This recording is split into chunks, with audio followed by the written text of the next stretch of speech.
কবিতা এটা আবৃত্তি কৰিবলৈ আহিছোঁ। কবিতাৰ শিৰোনাম মৰমৰ আই। কবি আনন্দ চন্দ্ৰ গাৰুড়া। মৰমৰ আই কোনে তুলি তালি কৰিলে ডাঙৰ, মৰমসনা মিঠা মাতা পাহৰি ভাগৰ, কৰিছিল স্নেহ মোক দুগালত চুমা খাই, তেওঁ মোৰ পূজনীয়া মৰমৰ আই। তেনেহৰ চকু পানী ধাৰে দেবুৱাই, কোনে মোক ৰাখিছিল বুকুত শুৱাই, টোপনিত লাল কাল মোক খলি চাই, তেওঁ মোৰ পূজনীয়া মৰমৰ আই।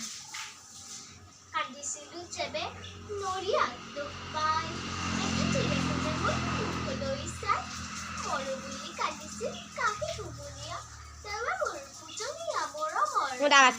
গৈছিলোঁ থিয় যেবে অত তত ধৰি, পৰিলেনো কোনে গৈ ততালিকে লৰি, জোকাইছিল মোক নাম গুণ গাই, তেওঁ মোৰ পূজনীয়া মৰমৰ আই।